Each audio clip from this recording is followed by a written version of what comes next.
Hi, I'm Hal Roberts. This is Bridge City News. Here's some of the top stories we've been following.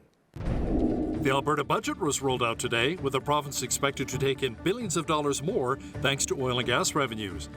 Many are calling for a public inquiry into alleged Chinese interference with our federal elections. Political reporter Brian Lilly has more. And Western Canada's premier agricultural exhibition returned to Lethbridge. The event showcases some of the top products from around the world to improve agricultural production. Your nation, your province, your southern Alberta. From the heart of Lethbridge, it's Bridge City News with Hal Roberts. Thanks so much for joining us. It was Budget Day in Alberta, the last before the provincial election at the end of May. Finance Minister Travis Toews tabled the spending document as the legislature began its spring sitting. Toews says we had a large budget surplus thanks in large part to strong oil and gas revenues coupled with higher payouts from maturing oil sands operations. Toews says Albertans will receive $2.3 billion in inflation relief, including $238 million for post-secondary students. He says there will also be an increase to the healthcare budget of $24.5 billion. It's a 4.1% increase to reduce wait times in hospital emergency rooms, provide more surgical capacity, and get more ambulances on the road to respond to emergencies. We're supporting the Alberta Surgical Initiative with $237 million over 3 years, including $120 million in new money to build and expand operating rooms in 14 communities to allow thousands more surgeries across the province. $158 million this year alone will support a plan to increase the number of healthcare professionals in Alberta, especially in rural areas. Another $150 million over 3 years for emergency medical services will hire more staff and improve ambulance response times. And $15 million will put more ambulances on the road. Toews says our province is much stronger financially. Our net debt to GDP ratio is at around 10%, or the lowest in all of Canada. He added that over the past year, the province was able to pay down more than $13 billion worth of debt. Federal Conservative leader Pierre Poilievre says mortgage payments have doubled across Canada, as has rent in most major cities. Poilievre says Canada has one of the worst housing bubbles in the world. He also says it's a homegrown problem of the Prime Minister's making. Instead of blaming the rest of the world for the problems he's caused, will the Prime Minister take responsibility for pricing our working-class youth out of a home? Yeah. The Honourable Minister for Housing. I'm aware of the importance of keeping Canadian home ownership alive. That's why we introduced measures such as investing in a scale-up rent-to-own program in Canada, the creation of a tax-free savings account of up to $40,000 for first-time home buyers, and a 2-year ban on foreign ownership of Canadian residential real estate to give more opportunities to young people. But what do all these measures share in common? The leader of the official opposition voted against them. The Honourable Leader of the Opposition. We voted against every single one of the inflationary programs that have doubled the cost of housing in this country for our young people. After 8 years, all they can do is brag about the hundreds of billions of dollars of other people's money they spent. What is the result? Home prices doubled to make Canada the 5th most inflated housing market in the world, with Toronto having the worst city as housing markets go. You know, there have been a lot of allegations of China interfering with our federal elections.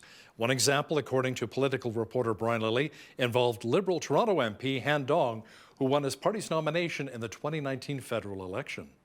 You remember back to last fall, there was the story. 11 candidates, we later found out 9 Liberal, 2 Conservatives, but we had no names. Well, now reports saying that Han Dong, who's the Liberal MP for Don Valley North, is one of them.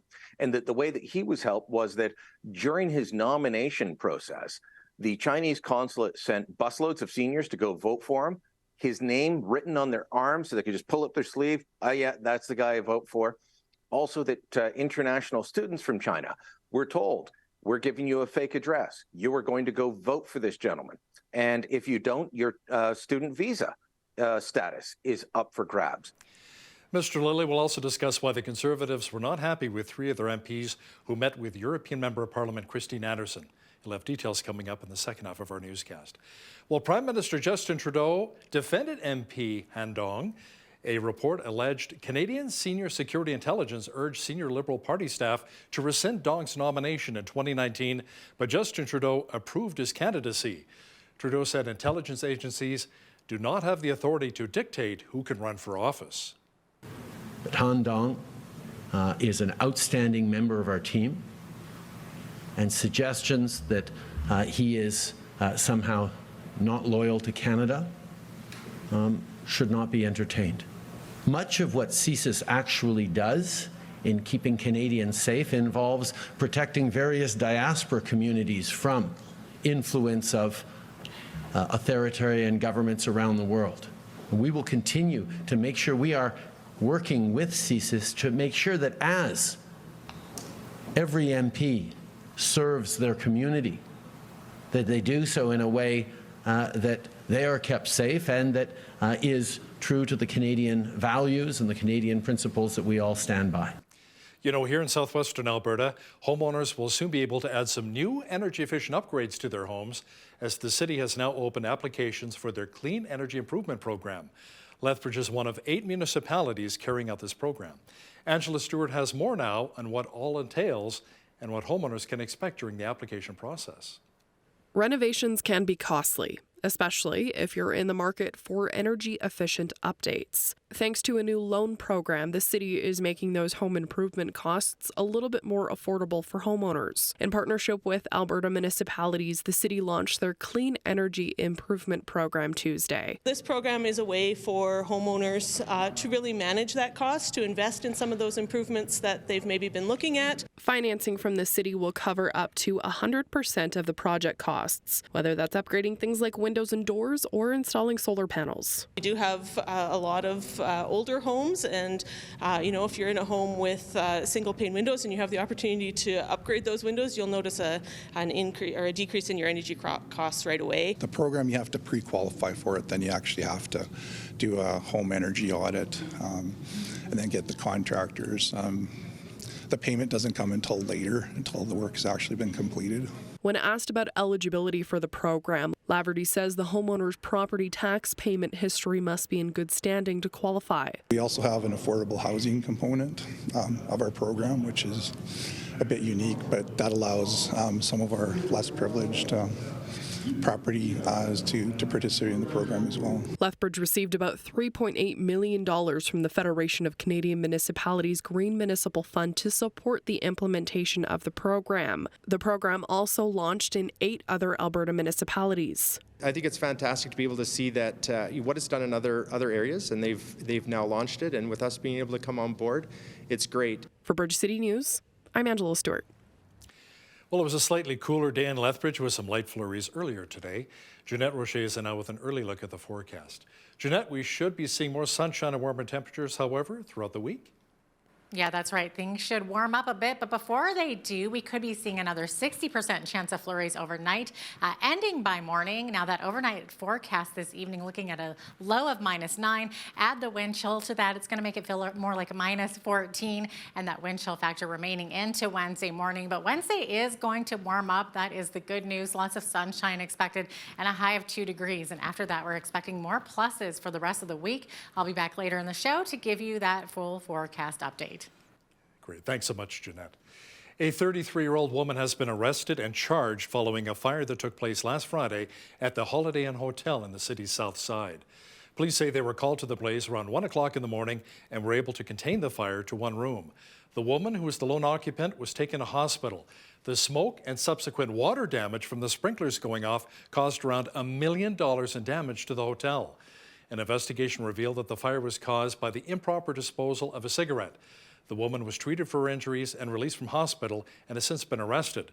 33-year-old Carissa Ricky Tyrell Plume faces multiple charges, including arson and disregard for human life. The 2023 Ag Expo and North American Seed Fair kicked off Tuesday at the Lethbridge and District Exhibition. Hundreds of ag industry experts made their way to our city to showcase the newest in farming technology.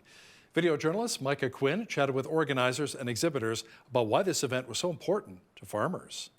We have about 300 exhibitors representing all sorts of farm equipment related services. Exhibitors from around the globe have come together for the annual Ag Expo Extravaganza, and of the 300 exhibitors, close to 50 are brand new. Organizers highlighted what you can look forward to during the event. And we have a waiting list of about 50 exhibitors as well.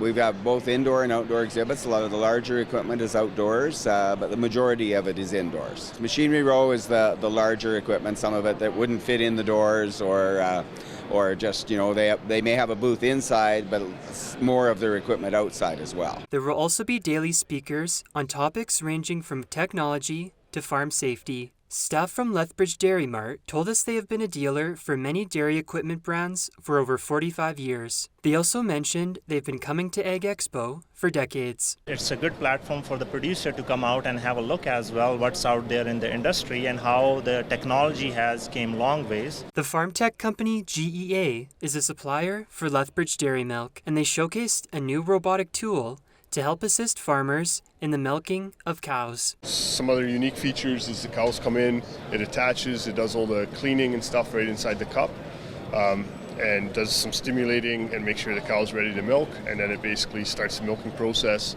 and then once it's done, does all the disinfecting and the cow moves on. This is the first year that precision planting has made their way to Ag Expo. Staff talked about the challenges that growers face and how the company can help improve the work farmers are doing. And it goes right down to the simple thing of, planter maintenance. A day we can come to your farm and adjust nuts and bolts, and you don't necessarily have to buy anything is a great day for us. The 2023 Ag Expo and North American Seed Fair will run at the Lethbridge and District Exhibition until March 2nd. For Bridge City News, I'm Micah Quinn. Black History Month celebrations ended Tuesday afternoon at Lethbridge College. To conclude the month, a lunch and learn session took place which featured a guest speaker. Moji Taiwo is a Calgary-based author, speaker, and retired civil servant who chatted about her experience as a newcomer to Canada. She discussed the challenges she faced as a student of color who arrived from Nigeria in the early 1980s. Taiwo says she feels very lucky to be asked to speak at the end of the Black History Month, as this has come full circle for her. Black History Month or Black Heritage Month, it's every day. So wrapping up this year's celebration doesn't mean that we stop celebrating Black excellence, but it's also an honor that 45 years to the day that I arrived in Canada, I am in Lethbridge wrapping up Black History Month for the students and faculty members. Taiwo is also a graduate of Lethbridge College, and she graduated from the broadcast journalism program back in 1981. Community labs in Lethbridge, Medicine and Brooks have transitioned from Alberta Precision Labs to Dynalife Medical Labs. Officials with Alberta Health Services say around 50 million tests a year will be generated from the three cities. APL in-hospital laboratories will still serve patients who have a requisition form from a hospital or urgent care site. That will occur either through inpatient, emergency, or ambulatory clinics. Hospital labs in rural areas of the AHS South Zone that do not have access to community labs will continue to serve rural clients. The Alberta government is splitting up the job of wildlife management in the province. Officials say there will be a new Department of Hunting and Fishing in the Forestry, Parks, and Tourism Ministry. Officials say there needed to be more of a focus supporting fishing and hunting. That would include sport fishing regulations, hunting tags, trapping licenses, and human-wildlife conflicts. It will leave population counts, habitat and land use, species at risk, and wildlife disease control within Alberta environment and protected areas. The Manitoba government is in talks with the federal government about banning TikTok from the mobile devices of provincial employees. The news follows Ottawa's announcement that it will be blocking TikTok from all government-issued devices, as the app could leave users open to cyber attacks. Officials are worried about the security of government information, systems, and networks. The province of Manitoba also has these same concerns and is looking at similar policies to be put in place for provincial devices. Hundreds of residents in the Democratic Republic of the Congo are fleeing their homes as a rebel group linked with neighboring Rwanda has seized more territory in the country's conflict-ridden eastern region. Sake tunakimbia sababu ya vita ya M23. Inatutatiza sana kwa muda huu, ndio tumeangalia tuondoke makao yetu. Kwa sasa ndipo tunakimbia huku kwa msaada mbalimbali. kwa kuokoa maisha yetu. Samaritan's Purse has airlifted hundreds of tents to Turkey to provide shelter for those who lost their homes in the recent earthquake. As we hear in this next report, the Christian organization is also providing world-class medical treatment to the sick and injured in their emergency field hospital. People are still in need here in Turkey. Here in Adana today, Samaritan's Purse shipped relief supplies that we're going to be getting out right away. You see in the cities, they're just demolished. It's like an atomic bomb. It's just everything is destroyed. Families lost their place to stay. So the need right now, with winter still being here, is how can we get them into shelters as quickly as possible? So Samaritan's Purse did an amazing job. And we have the tents coming in with all bedding items and whatever the families will need. This is going to be part of putting families who lost their housing during the earthquake and finding a safe place for them to stay.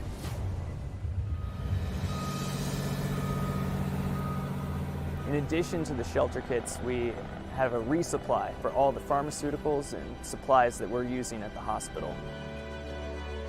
For the first week that the field hospital has been operational, they were still pulling people out of the rubble. So immediate survivors they've been treating. They've also been treating wounds of people that were pulled out of rubble earlier on and need those wounds taken care of, cleaned out so that their infections don't grow. In order to keep that operation going, we have to build a logistical pipeline. So today we landed this cargo in order to get it off the plane and immediately onto trucks to our hospital in Antakya. We had support here today at the U.S. Air Base. The U.S. Air Force helped out, as well as our Turkish partners. And the Turkish Disaster Relief Agency has been coordinating with us and helping us find places where we can set up these shelters in order to serve families. Keep the people of Turkey in your prayers. And our teams here, as we're working to love them. They've been through a lot, and we're here to help them. In Jesus' name. Solid work by Samaritan's Purse once again. Well, we were below zero across much of southwestern Alberta again today with some light flurries, but the white stuff should be melting again soon. Full weather details are coming up.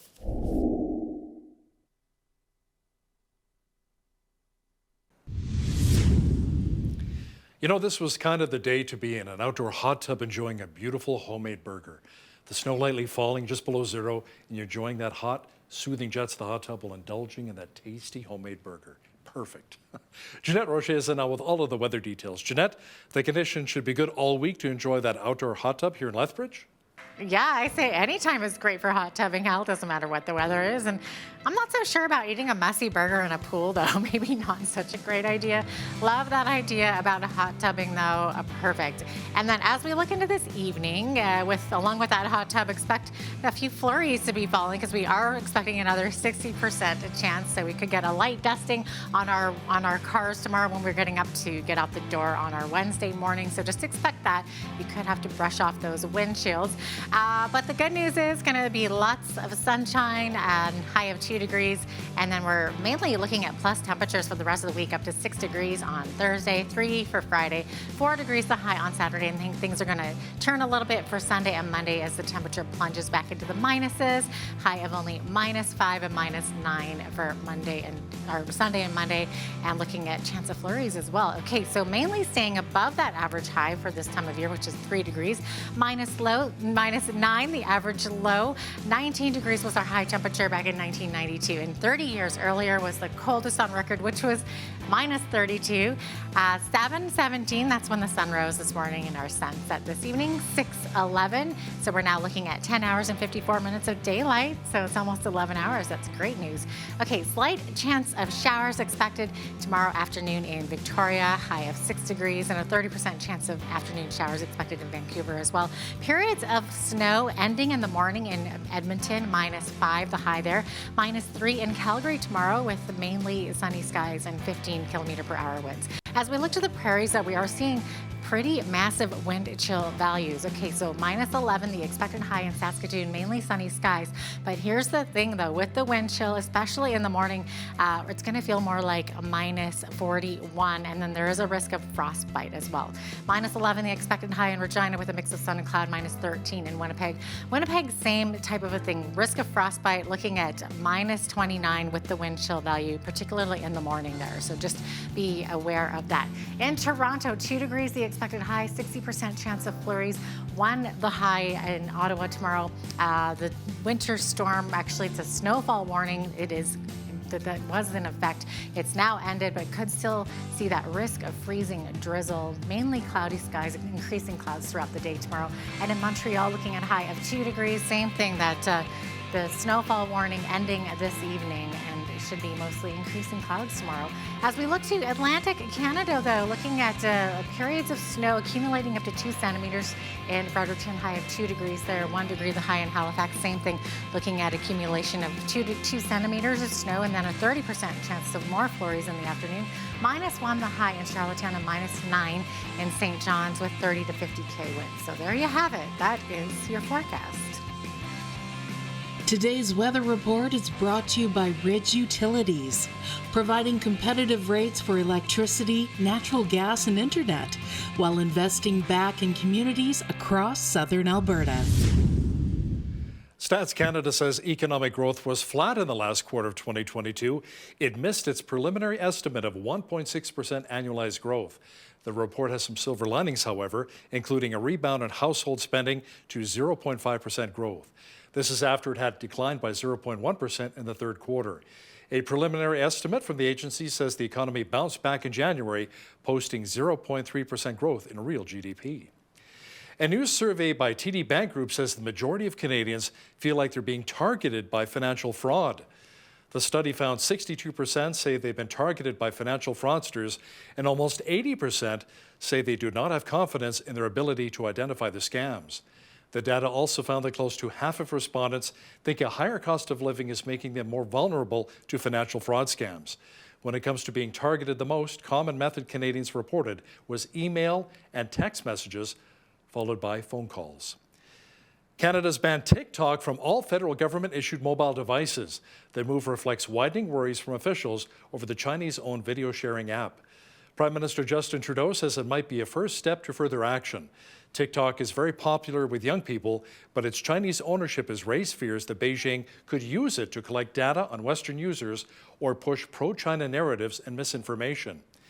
Meanwhile, in the United States, the White House is giving all U.S. federal agencies 30 days to wipe TikTok off of all of their government devices. Officials say it's a critical step forward in addressing the risks presented by the app to sensitive government data. Now, here's a look at today's markets. The TSX was down 38 points on the day to 20,221. The Dow was down 232 points to 32,656. The S&P 500 was down 12 points on the day to 3970, and the Nasdaq was down 11 points to 11,455. West Texas Intermediate Oil was up $1.37 to $77.05 US per barrel. Natural gas was up 2 cents to $2.75 US. Gold was up 4 cents to $18.2696 US an ounce, and silver was even on the day at $20.91 US an ounce. Feed wheat is at $11.70 per bushel, barley's at $9.03, canola's at $18.48, and corn is at $10.92 per bushel. Live cattle were up $2.50 to $167.50. Feeder cattle March contract was up 63 cents to $189.80, and lean hogs April contract was up 45 cents to $85.18. The Canadian dollar was up slightly over the past 24 hours to 73.30 US.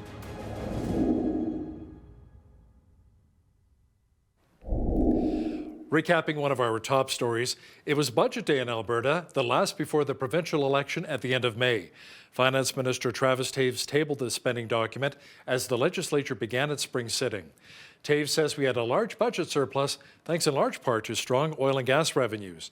Taves says Albertans will receive $2.3 billion in inflation relief, including $238 million for post-secondary students. He says there will also be an increase in the healthcare budget of 4.1%, or $24.5 billion. You know, there have been calls for a public inquiry into the allegations of China interfering with our federal elections. Political reporter Brian Lilly will have details for us shortly. Listen, if you see news happening in your community, be sure to drop us an email at info@bridgecitynews.ca. We'd love to hear from you.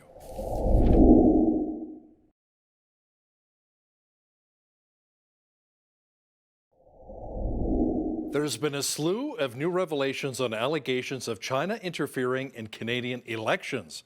Now, to talk about this in more detail is political reporter and Toronto Sun columnist Brian Lilly, who joins us once again from the Big Smoke. Brian, let's start with Han Dong. He's denying he's one of the 11 candidates who Beijing allegedly helped from their consulate in Toronto. Yeah, that's right.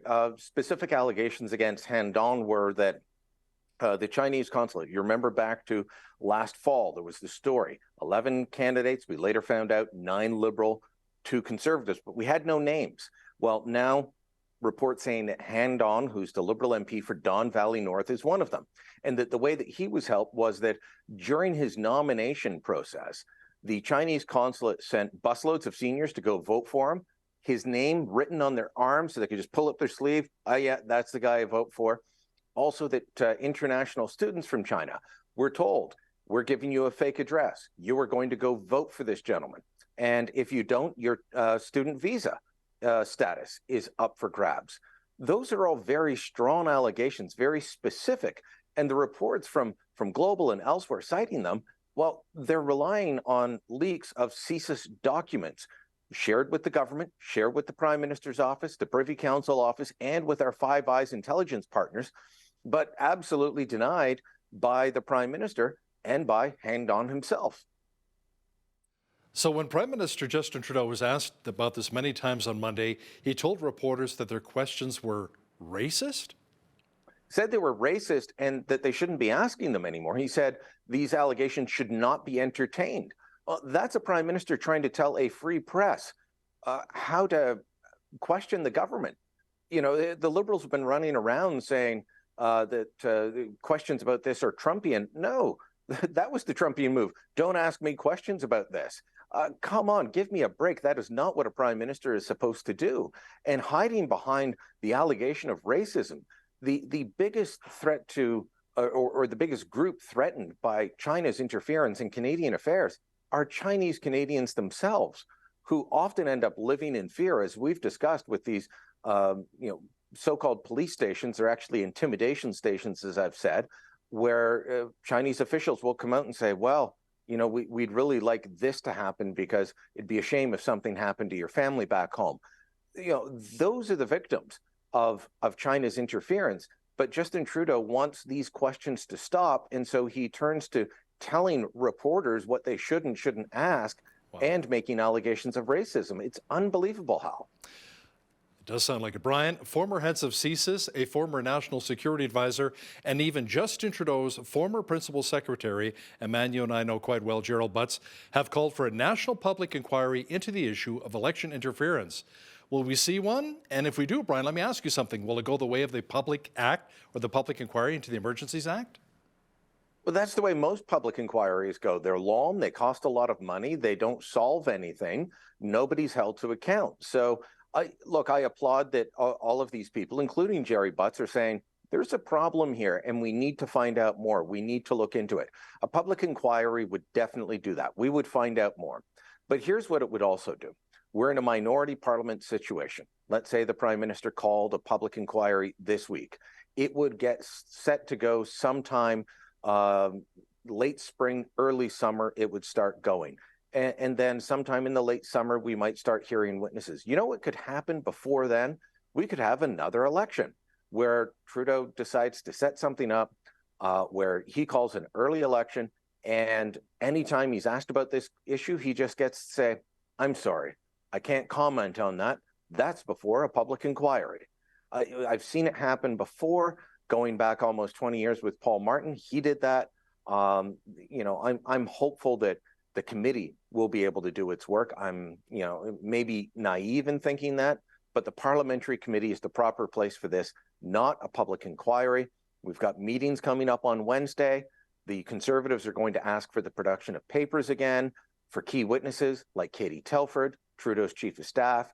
The Liberals on that committee need to realize that something is happening here. They need to act like they work for the people who voted for them and not like they work for PMO. So far, they've been blocking access to documents and witnesses and acting as employees of the PMO rather than employees of the people. So, Brian, while the Trudeau Liberals were dealing with this last week, The Pierre Poilievre Conservatives had their own issues after 3 Ontario MPs met with Christine Anderson, the German member of European Parliament who blasted Prime Minister Justin Trudeau during the Freedom Convoy. Now, apparently the party was not happy about these 3 MPs meeting with Anderson. Why not? Well, look, Anderson got a lot of attention here in Canada because she blasted Justin Trudeau, and she did it quite well. But she belongs to a party in Germany called Alternative for Germany that, as their leaders and other members, have made questionable comments about the Holocaust. The German ambassador to Israel refuses to meet with the party because of their stance on Israel and the Holocaust, claims of anti-Semitism. Anderson herself gave a speech just a few months ago in the European Parliament calling Islam the devil. Now, reverse all of that, and if that were a group of liberals meeting with someone who called Islam the devil, who belonged to a party that had questionable comments on the Holocaust, where the Israeli government says, we won't even meet with you, conservatives would scream from the rooftops, just like they did for Laith Marouf, the racist anti-racism trainer. So, this was a bad move by the 3 MPs. They've apologized for it.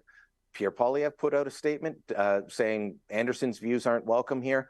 You don't distract from the problems of your opponent by scoring an own goal like this. And that's what they did. It was wrong for them to meet with Anderson, regardless of what she said about Trudeau. You just practice good political hygiene so that you don't end up standing next to someone that's going to give you headaches later on. But have you seen the backlash on social media from Conservative supporters who are now blasting Pierre Poilievre because he called out the MPs? I was at the center of that. I was at the center of that because Pierre Poilievre's statement came out through me. I did the simple thing that journalists do. I asked for a statement. I received a statement.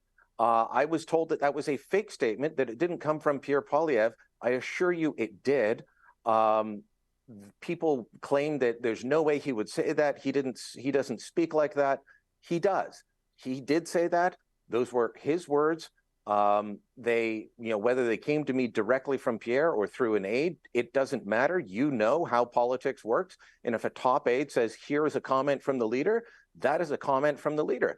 And none of the top aides to Poilievre have asked me to retract, said that I was wrong, said, you've got to take that down. And I've spoken with them every single day since Friday. And if Pierre Poilievre didn't say that, he knows how to get a hold of me directly. He could call me right now. He could text me right now. We haven't spoken in a little while, but he is not retracting that. That is actually a Poilievre statement. And in my view, it was the right thing to do. You've got people making salutes that the Liberals are going to say are Hitler salutes, and you've got MPs at that event. Come on, that is just giving the Liberals all the ammunition they need to win the next election at a time when they should not be winning any election because of all these allegations about Chinese interference. Get angry about that. Don't get angry about Poilievre's statement. Well, it was interesting, too, what Leslyn Lewis had to say when she was referring to the blackface prime minister, and Prime Minister Justin Trudeau calling out the 3 MPs meeting with somebody who's made racist comments. She says, I'm not going to take advice from somebody who wears blackface. So that was quite interesting. And that's all valid, Hal, but you still don't score an own goal when you're winning the game. And right now, the Conservatives have been winning. Poilievre's talking about the issues that matter. He's up in the polls. The Liberals are on the ropes. Don't give them an out when you've got them on the ropes. So you don't think this is going to hurt the Conservatives that much, the fact that they distance themselves from Christine Anderson? They should have distanced themselves from Christine Anderson. What would you say if it was somebody calling Christians the devil and the Liberals met with them, or Jews the devil and the Liberals met with them? You've got to look at it at that lens. And just because she, screamed about Justin Trudeau and rightly called him out for a lot of the ways he responded to COVID doesn't mean that she's a hero. And, swing voters who decide elections, who go between Liberals and Conservatives, won't like that sort of thing and will recoil. So if people want to go and vote for Maxime Bernier and the People's Party because Pierre Poilievre practiced good political hygiene, well then, get ready for another Liberal government. I mean, that is a losing proposition, and so is screaming about Poilievre doing the right thing. Now, Brian, as you predicted earlier this month, all provinces are signing health deals with Ottawa, or it appears so. Alberta's the latest to sign a deal in principle.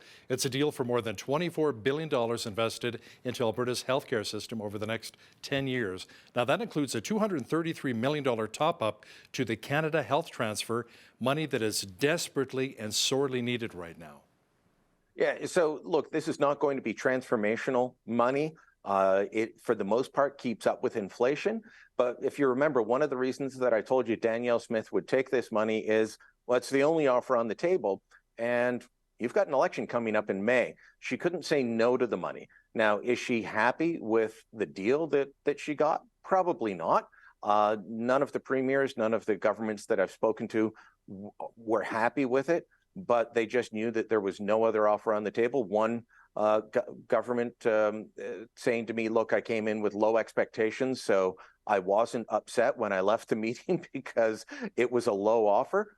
But, every province needs the money, and turning down the cash when our health system is struggling, regardless of where you live, that would have been a bad move on their part. So, Danielle Smith joining Doug Ford in Ontario, Tim Houston in Nova Scotia, Blaine Higgs in New Brunswick, Kane in PEI and Fury in Newfoundland and Labrador in signing on. I think Legault's about to sign on. It's only a matter of time before they go around and finalize the deals. As I said, every premier, every government is going to sign this eventually, even if they don't love it. The one thing they do like, there's not really any strings attached beyond sharing information of what were your waiting lists like before, how are they doing now, how many surgeries have you done, has it improved things? Yeah, I was going to ask you, is part of the deal having provinces share our personal health information with Ottawa?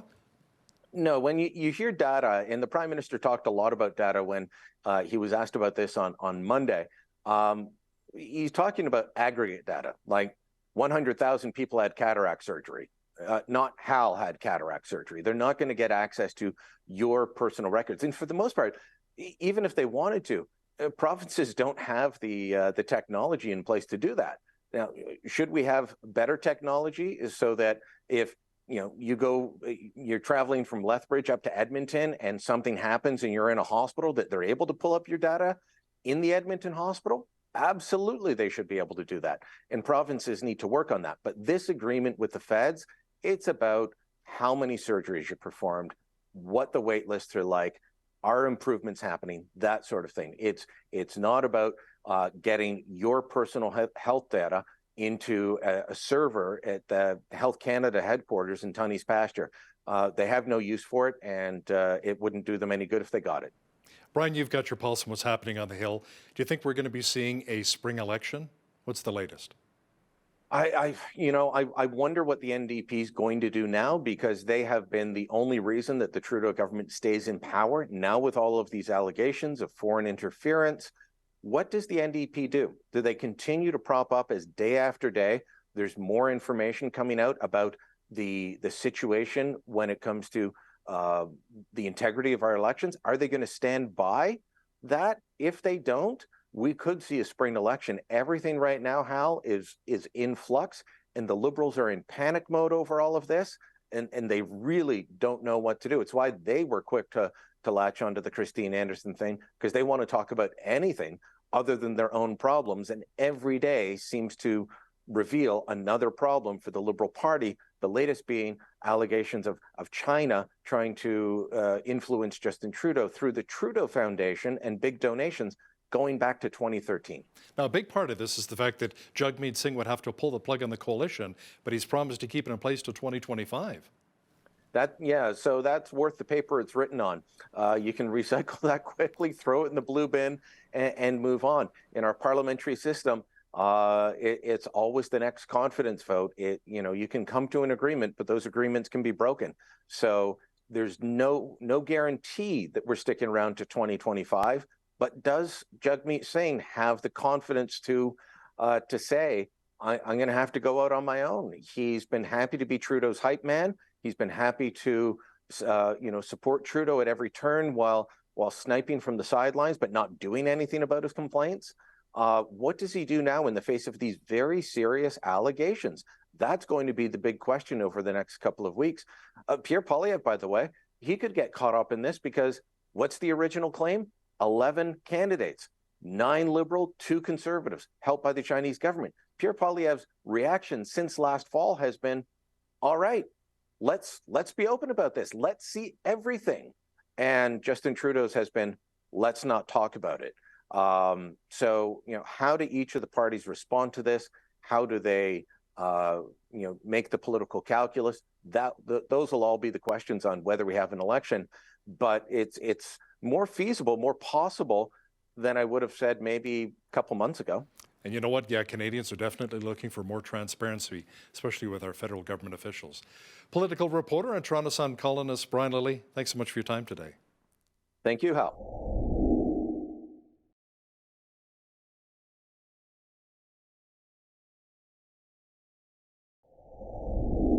A number of parliamentarians have had a chance to look over and digest Justice Paul Rouleau's report on the federal government invoking the Emergencies Act during the Freedom Convoy last February. Justice Rouleau says the government was justified in invoking the act, but not everyone agrees with that assessment. You can include Lethbridge MP Rachel Thomas in that group. She joins us now from Lethbridge to talk more about the report. Rachel, welcome back to Bridge City News. Thank you so much, Hal. Great to be here. You bet. So what were your final thoughts on Justice Rouleau's report? He said the government had some missteps along the way, but overall the Trudeau government was justified in invoking the act last February. I think in order to fully understand, what happened here, we have to recall or be reminded of the events that led up to Canadians, gathering on Parliament Hill and wanting their voices heard. There was a certain desperation in that appeal, a certain desperation in thousands of Canadians showing up in Canada's Parliament or Canada's capital and wanting their voices to be acknowledged, right? And of course, those events were that fall, just a few months before, the Prime Minister had called an election in the middle of a pandemic. So on the one side, he was telling Canadians to stay home and stay safe. And on the other side, he was saying, come out and listen to me speak and don't forget to vote. And ultimately, there was no need for this election. There was no requirement for this election. Instead, it would appear that it was completely politically motivated, something that the Prime Minister called in order to try to secure another majority government. Ultimately, we know that backfired on him. But at the end of the day, I think Canadians were left, feeling less trustful of government. But also the other thing that happened during that election was the Prime Minister took the opportunity to create wedge issues and to go after certain Canadians for holding what he called unacceptable views. The Prime Minister even went so far as to start calling individuals names. One of his own members of Parliament revealed the strategy and said, really, the Prime Minister's strategy, he said, and I'll quote, he said, a decision was made to wedge, to divide, and to stigmatize. That is from a Liberal member of Parliament understanding the inside strategy. So you have a Prime Minister who is functioning with this type of behavior, and Canadians were feeling desperate and wanting to be heard. So they showed up on Parliament Hill. Let's circle back to the election for just a moment here. I'm glad you brought that up. A recent report by the Globe and Mail says CSIS has evidence that China interfered in the 2021 federal election, which helped Justin Trudeau and the Liberals get reelected. Your party is calling on the Trudeau government to show some more transparency here. In your opinion, what would that really look like? Well, I think these reports from CSIS are deeply disturbing. And if our Prime Minister is truly interested in being, a statesman, a leader, governing, rather than playing politics, then he should stop deflecting and actually do a thorough investigation. Because these allegations are very alarming, and Canadians deserve to know that the democratic system is being upheld in this country.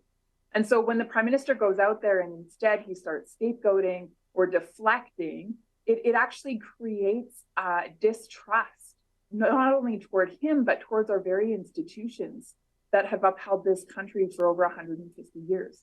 So, I think the Prime Minister has a responsibility to function with integrity in this instance, to take these concerns with seriousness, and to make sure that we get to the bottom of it. Canadians deserve that. Now, Rachel, you have your pulse on what's going on Parliament Hill. Is there any talk of NDP leader Jagmeet Singh potentially pulling the plug on the coalition, or will he keep the Trudeau government propped up until, the year 2025, which was part of the original plan? I laugh because I wish I understood the mind of Jagmeet Singh. You know, it's incredible, isn't it? On the one side, he's claiming to be opposition and to be holding this government to account, and he'll say things of that nature. And then on the other side, he's in bed with the Liberal government. He's propping them up. He's supporting them at every move. And so I just don't understand how you can be both. It's incredibly disingenuous. And it's actually a betrayal of New Democrat principles. And so I don't know that I would have much more to say other than that. My hope is that Jagmeet Singh and his team figure themselves out. It seems that they're undergoing, or going through a bit of an identity crisis at the moment. I think Canadians, that they deserve a true functioning democratic system where there is true opposition in place, where the government really is being held accountable. And so my hope is that the NDP are able to reestablish their footing. Now, speaking of leaders, do you think Canadians are slowly getting to know your leader, Pierre Poilievre, and who he is as a person and as a potential leader of our country? Certainly. I'm really proud of the work that Pierre Poilievre has done. He really has put his boots on the ground and done his best in these last few months of being leader of our party to be present in various places across our country and to be engaged with folks from different backgrounds. It's his heart to understand what Canadians are going through and what their needs are as we go forward.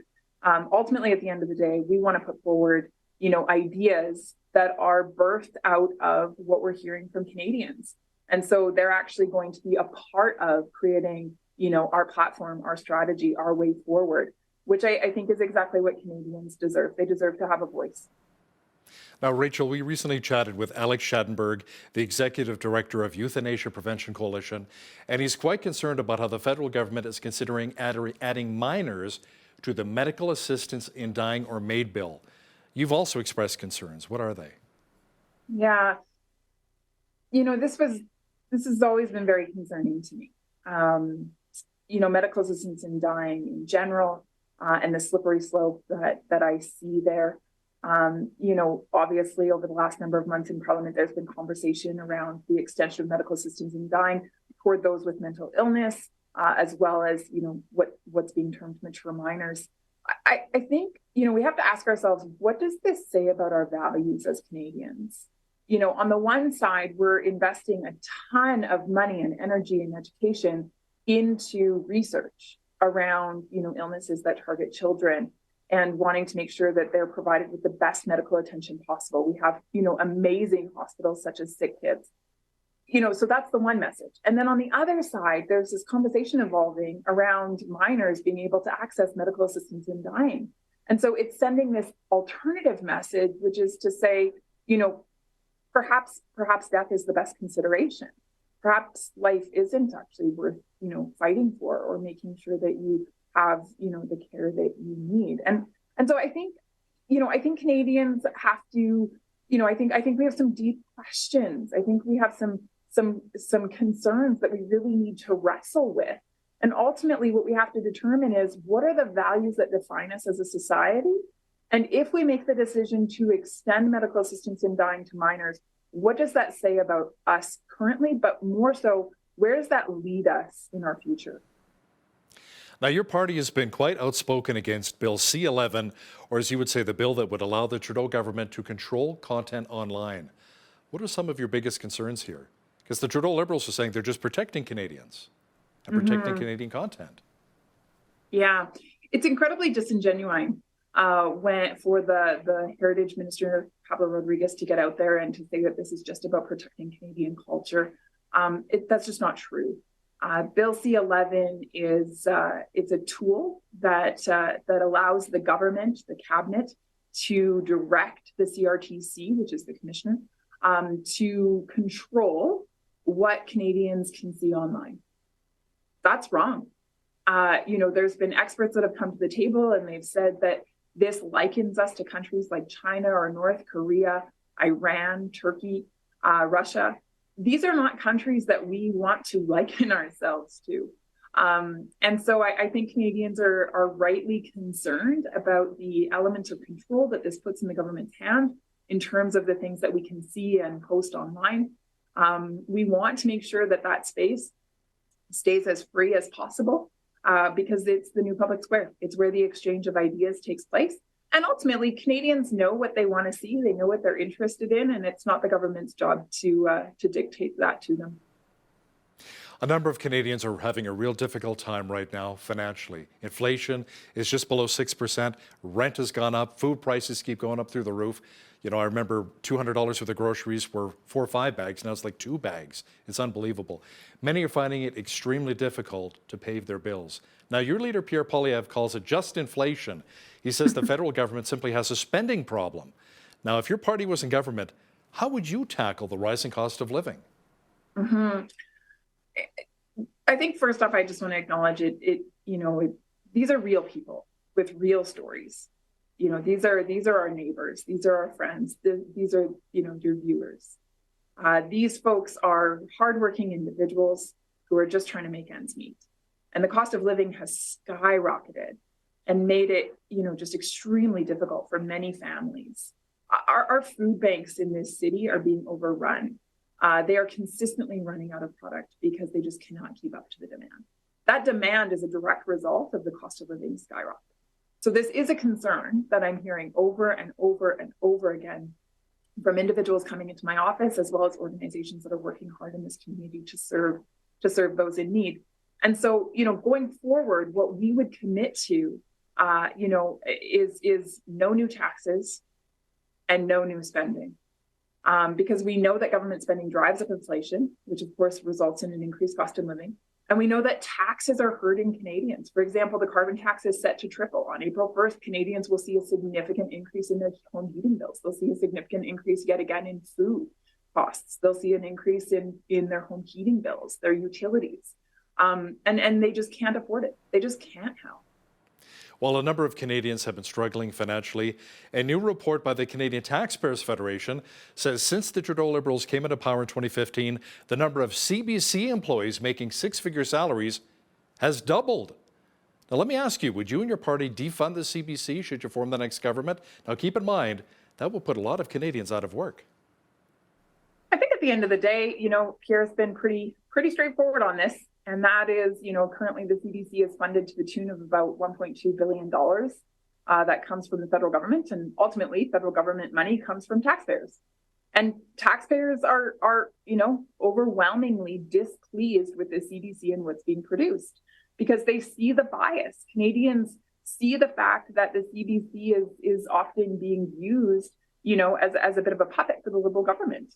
And at the end of the day, what we know based on, third-party surveys that are done is that the trust that Canadians have in the media is declining significantly because they have this perception, and in many ways it's substantiated, that the media the mainstream media in particular, is simply just, touting the government's talking points.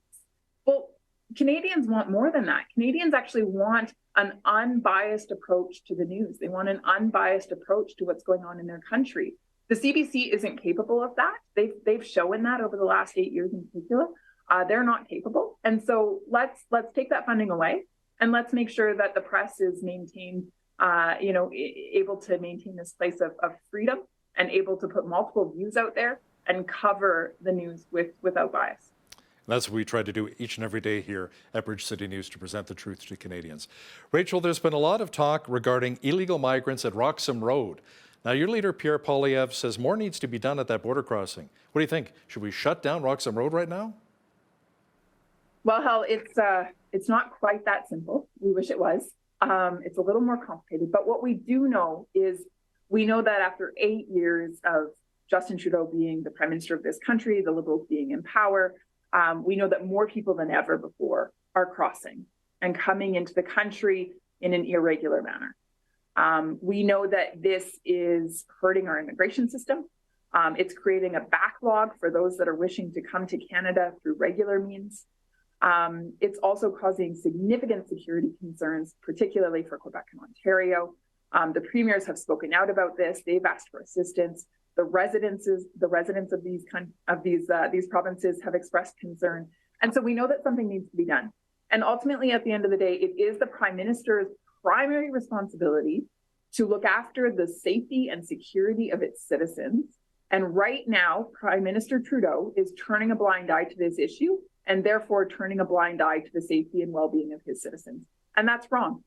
Now, that said, there does seem to be a bit of chatter around this issue, and the Prime Minister does seem to be amenable to the possibility of bringing this up with President Biden and trying to address this issue. And so, I remain hopeful that perhaps the pressure we've been applying might be effective, and we might see some positive gains. Let me ask you something. What do you think it'll take for Pierre Poilievre and the Conservatives to really shore up more support in central Canada, where a lot of the seats are?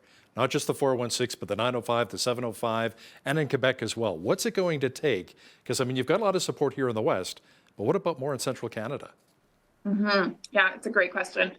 It's interesting because we're such a vast country geographically, but also in terms of, some of the values that we hold or the perspectives that we hold with regard to life. And so it's really a matter of finding those areas that are going to unite us.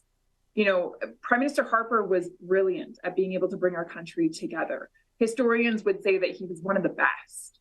And I think he did that by focusing on the things that we had in common, the things that we could pursue as one country. And I know that Pierre Poilievre is looking to do the same. So, for example, our economic well-being. As a country, we need to succeed economically, which means we need to celebrate the wins that we get in Atlantic Canada. We need to celebrate the wins that we get in Ontario, in the wins that we get in Quebec, and the wins that we get in Western Canada. All of those deserve to be celebrated. So the Prime Minister's current tactics to divide, to wedge, to stigmatize, to pit one region against another, one sector against another, one people group against another, it's ineffective. It's doing an incredible disservice to our country. Oh my goodness, just in terms of even people's well-being and their pride in self and their pride in being Canadian, it's starting to disintegrate. And so we are desperately wanting to offer this country hope and a path forward. And I think that's something that all Canadians can get behind. And what does that say in the Bible? A kingdom divided against itself cannot stand. Lethbridge MP Rachel Thomas, thanks so much for your time today. Thank you so much for having me home. On behalf of all of us here at Bridge City News, I'm Hal Roberts. God bless and thanks for watching.